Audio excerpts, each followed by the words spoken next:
All right, guys, Mr. B here again. This video is going to be a virtual lab. Now, unfortunately, in order to do this lab, you can either watch this video, follow along with me, and use MoleView, or if you have toothpicks and marshmallows or some kind of soft thing that's small you can stick toothpicks in, you can build these molecules at home yourself. I'm going to do this on MoleView just because I don't have all that stuff at my house.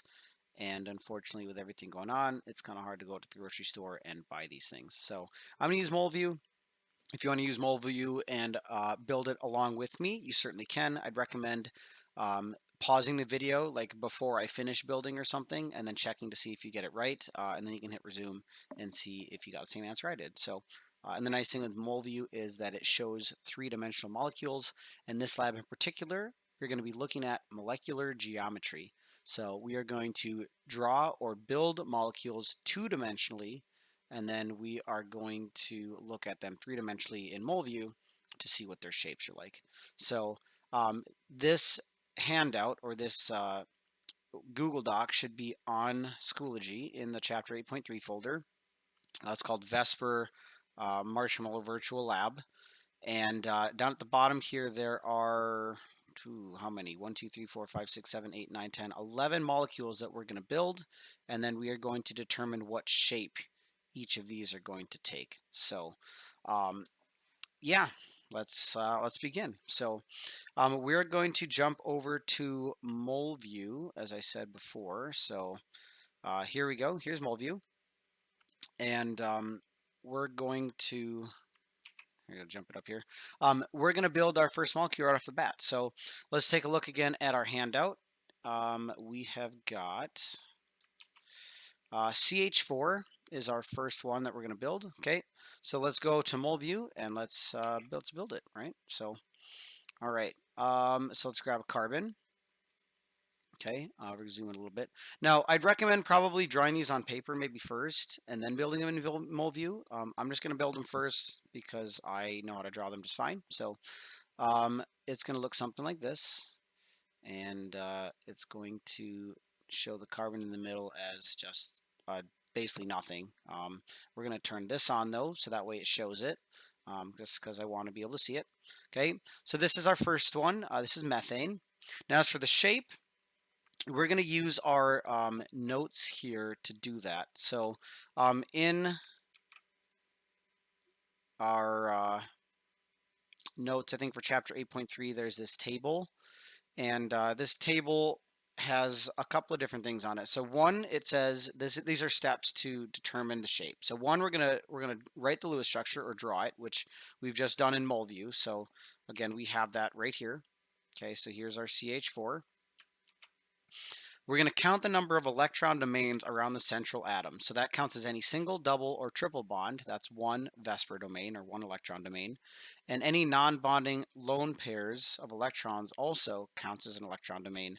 And then any atom, itself counts as an electron domain around the central atom. So let's take a look.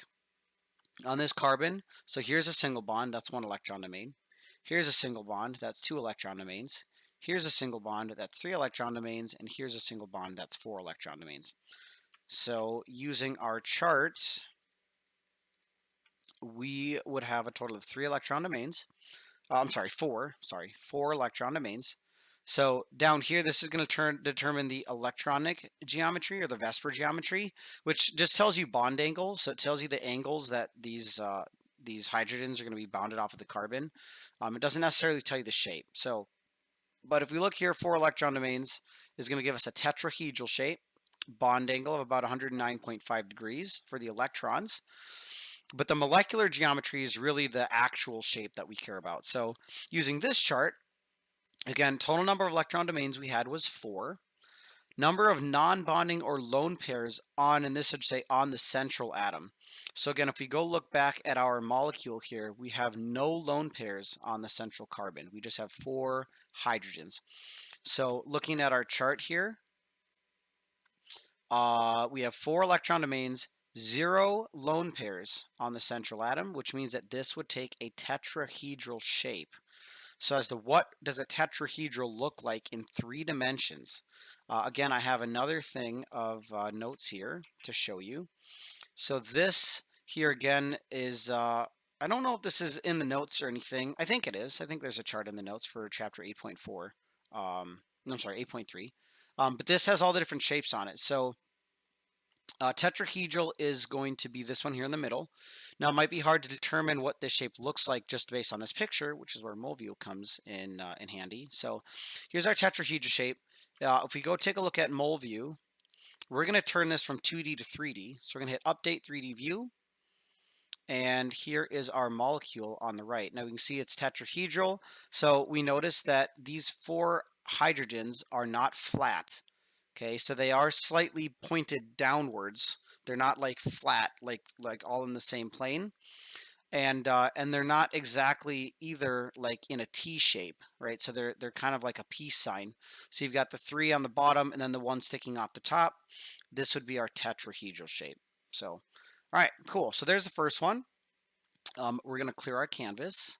We're going to take a look back at our handout here to see what the next one is. So on our Google Doc here, we would write for this one, tetrahedral, we would write in CH4. And this is a PDF, so I can't type on this, but on yours, you have a Google Doc version. You should be able to type on it. You type in CH4 for tetrahedral. All right, check. So that one, done. Next one we'll draw is NH3. So let's go back to MoView. All right, so here is our N. And we'll zoom in here. And we have 3 H's. So 1, 2, and 3. There we go. I guess it doesn't really matter. Now, there's no lone pair shown here on the nitrogen. So if we draw it out, though, there should be a lone pair on this nitrogen. It's just not shown in this drawing because MoView doesn't show it. I'm hoping though, if we go to 3D, this should show us properly the right shape. So first though, let's determine what the shape is. So again, taking a look at our notes, we have our chart here. So we drew the Lewis structure already. Again, MoView, we already have it up. So just to show it one more time, here's our Lewis structure. Okay. Counting the number of electron domains, and again, single, double, triple bonds, and bonding to atoms. So looking back at MoView, we have 1, 2, 3 electron domains from the hydrogens, and then, and this is the part where MoView doesn't show it very well, there is a lone pair on the nitrogen. So if we draw this out on paper, there should be a lone pair up here, and the MoView just doesn't show it. That does count as an electron domain. So this has 4 total electron domains, even though one of them isn't shown here. Okay, so if we go back to our chart, we have a total of 4 electron domains. That would give us a tetrahedral VSEPR electronic shape. Again, ideal bond angle of 109.5 degrees.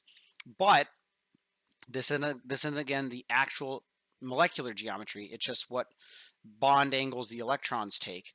The molecular geometry doesn't really take into account the lone pairs. So imagine that they're like invisible. Okay, so if we use the molecular geometry chart, total number of electron domains was 4, but we had 1 lone pair on the central atom, which means that this is going to have a trigonal pyramidal molecular geometry. So again, if we go look back at our, let's take a look actually at this chart first. Trigonal pyramidal is this one just to the left of tetrahedral. So if you notice, it kind of looks like tetrahedral. It's just that the top part, right, this hydrogen that was there before, isn't there anymore. And instead, there would be a lone pair up there, which we just don't show.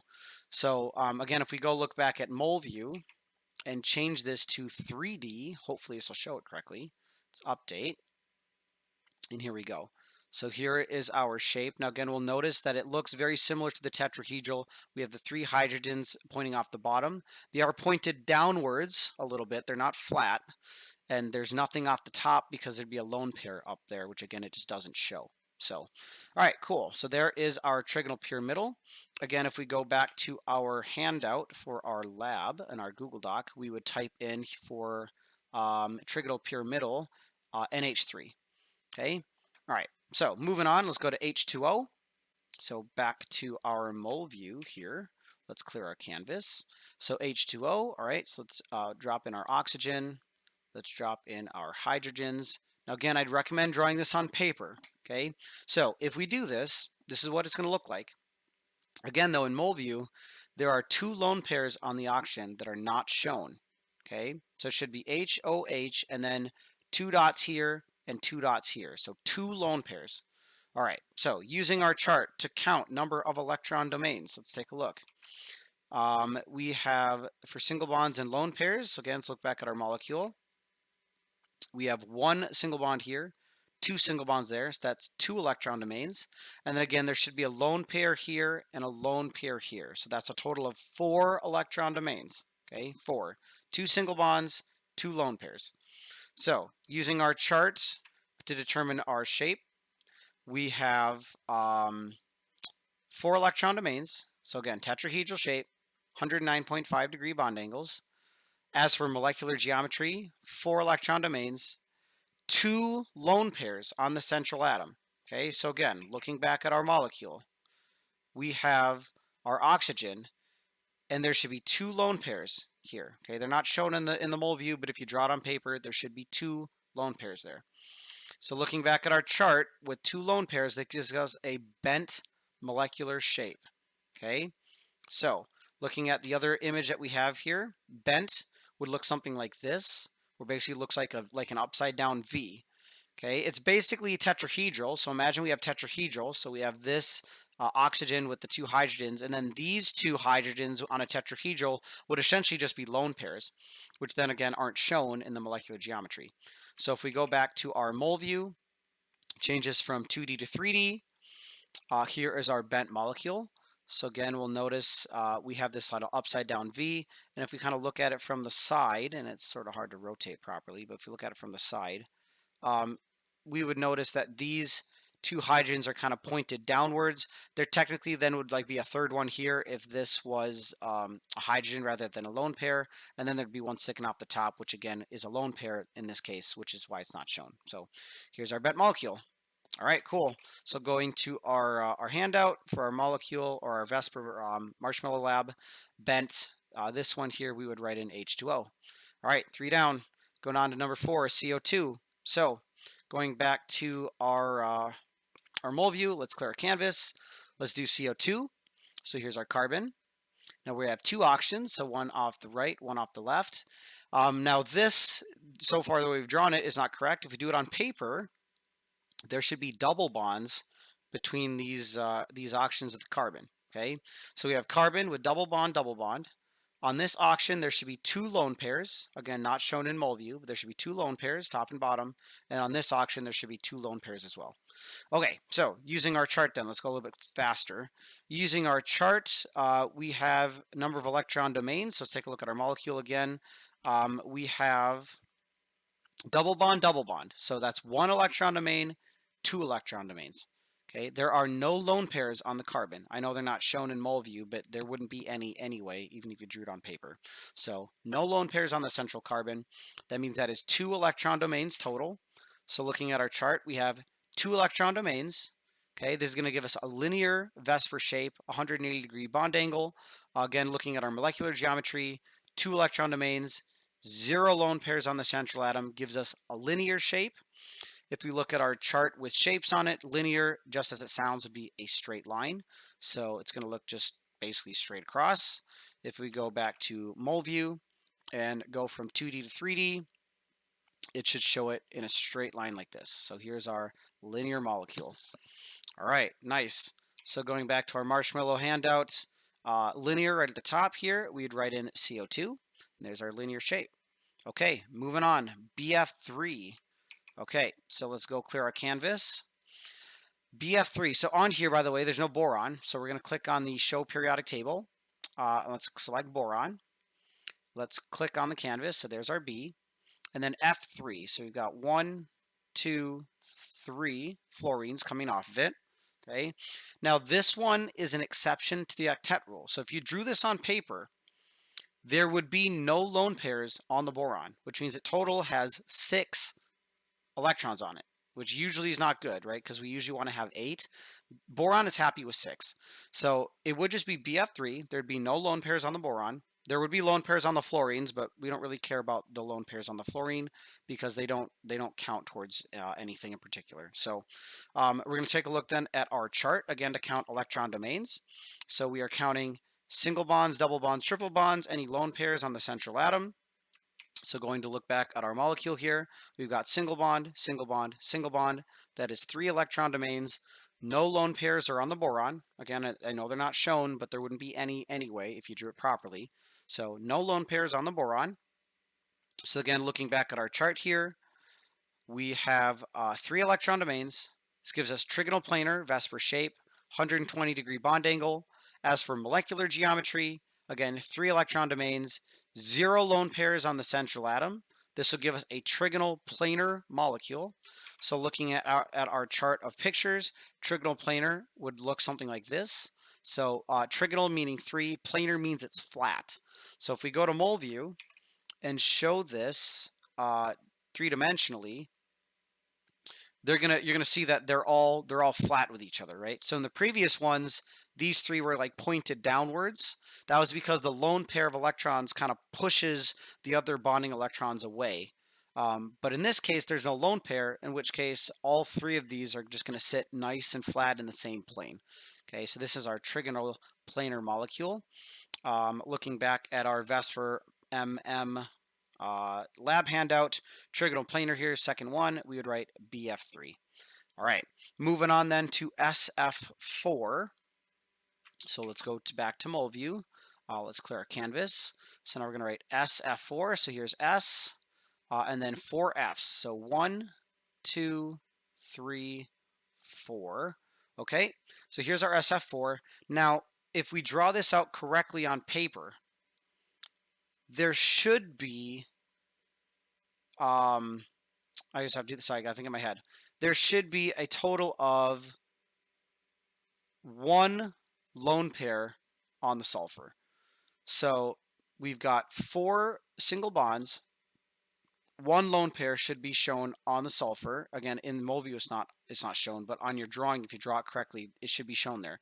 So this is another exception to the octet rule, where we have 2, 4, 6, 8, 10. We have 10 total electrons on the sulfur, which again usually would not be normal because of the fact that we usually only want 8. Okay, but in this case, we are going to have more than 8. So if we count electron domains, we've got 1, 2, 3, 4, and then there'd be 1 lone pair on the sulfur. So that's a total of 5 electron domains.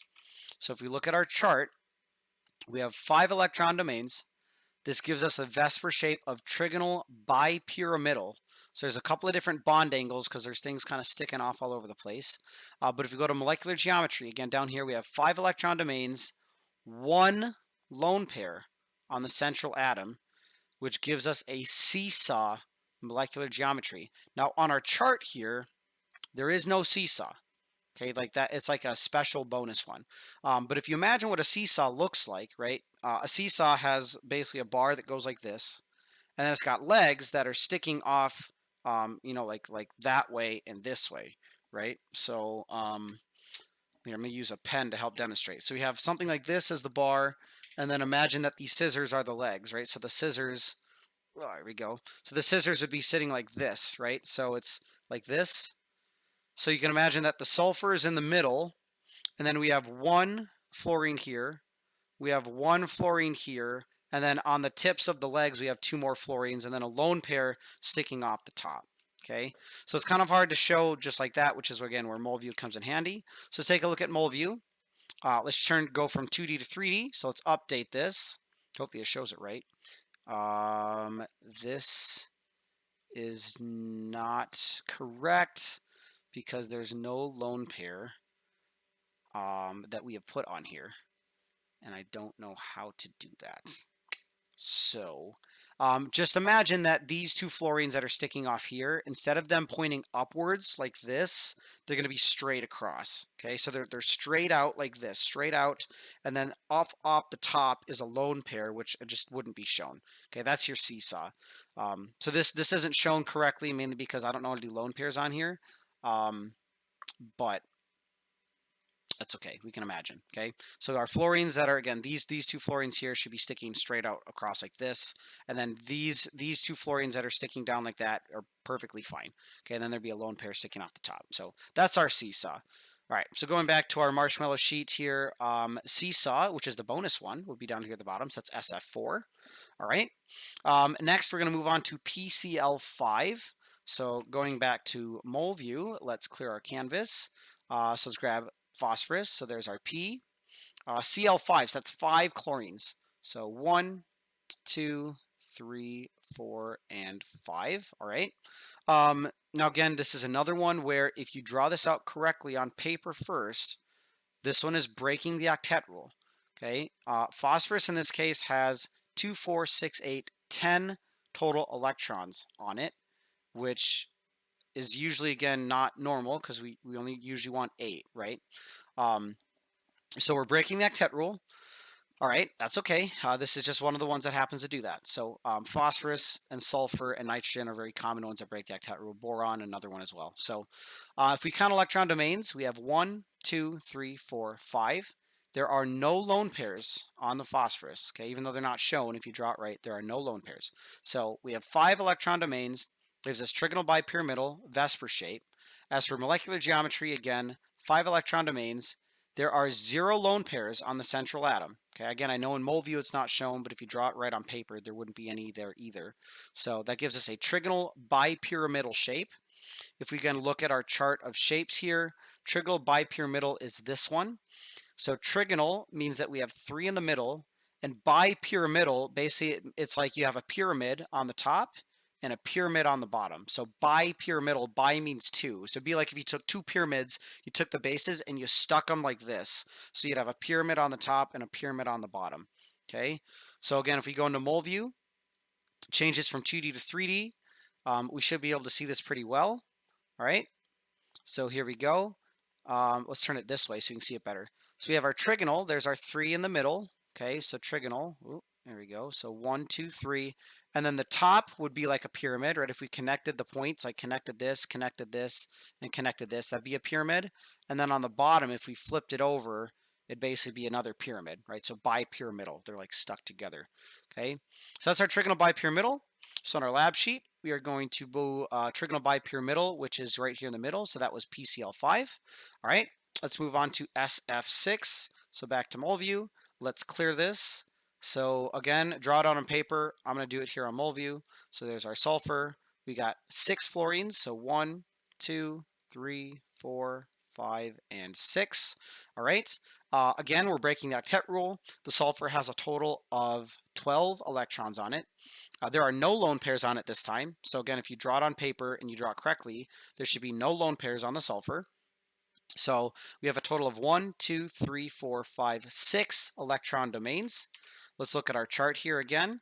So 6 electron domains, that gives us an octahedral shape.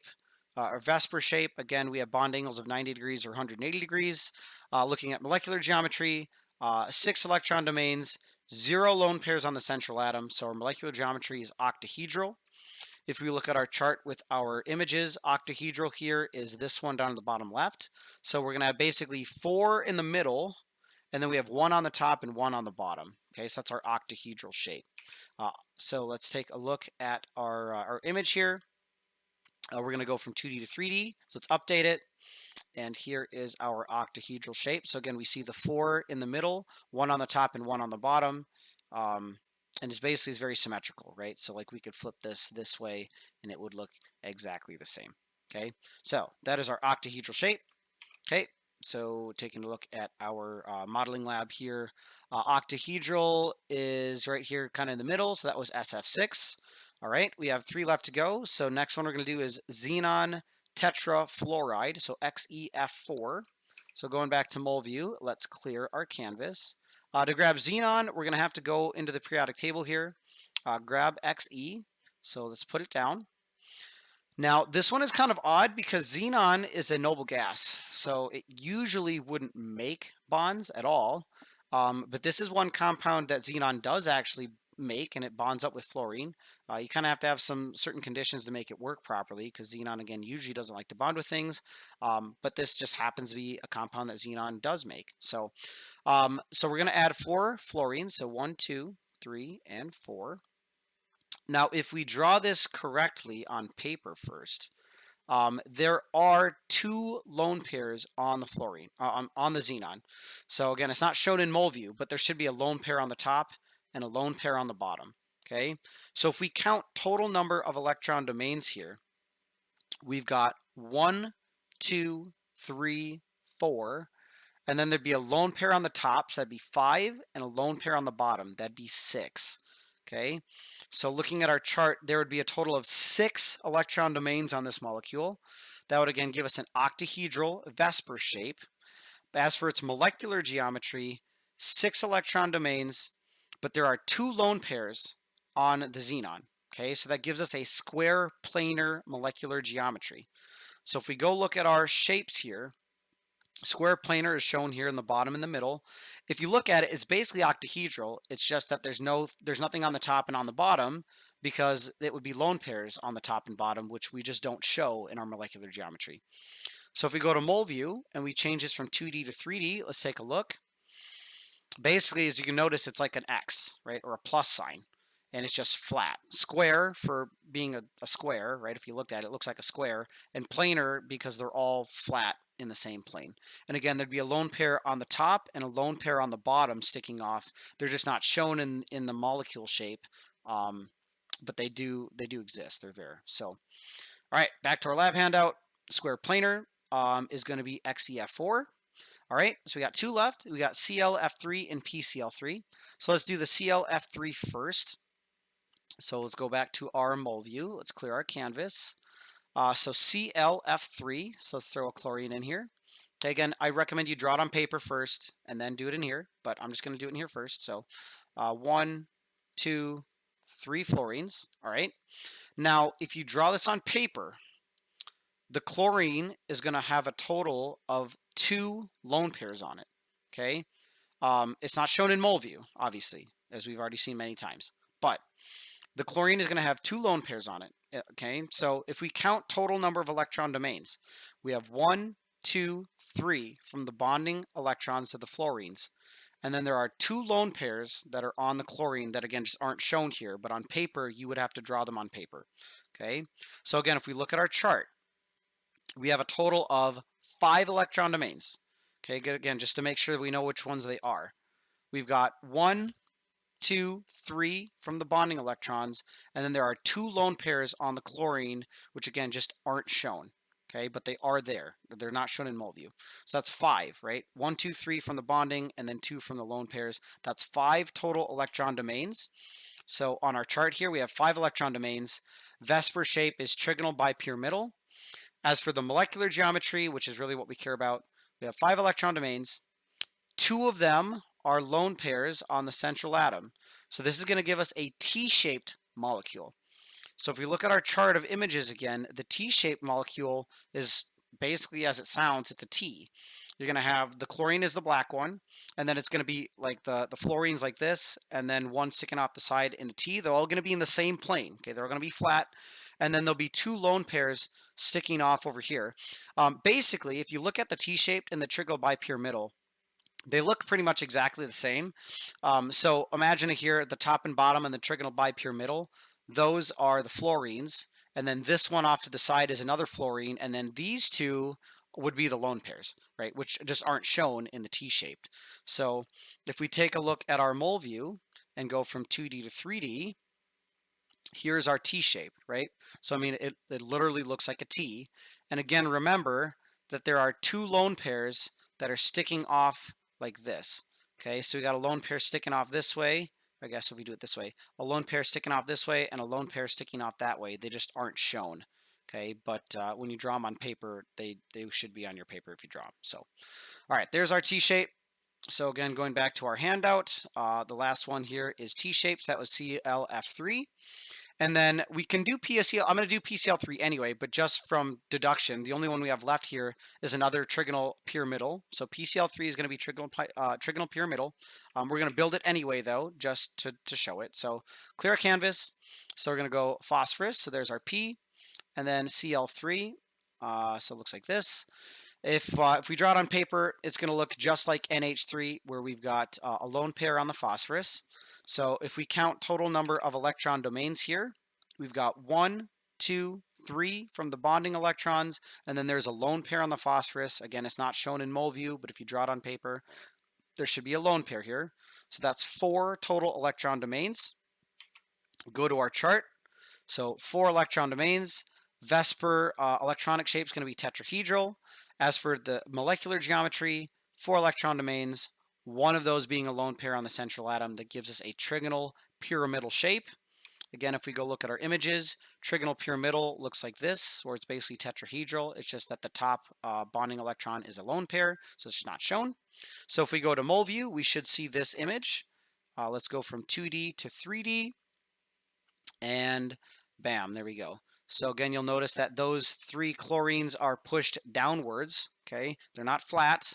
And if you look at it, it kind of looks like a pyramid. So, all right, cool. So that was the final one for our sheet. Okay, so if we go to our lab handout, the last one there, PCl3, was trigonal pyramidal. So, all right. Now again, you could have built all those by hand, like with toothpicks and marshmallows and stuff. I just don't have the supplies here. So hopefully, that helps you learn how to do molecular geometry. And on the test, you will have access to this chart. So basically, you need to be able to draw the molecules by hand and then count electron domains and then use this chart to determine the shape. All right, so if you have any other questions, email me, let me know, and I can do some more help or practice with you. But otherwise, yeah, that was a virtual lab. So, all right, guys, take care, and I'll see you in the next one.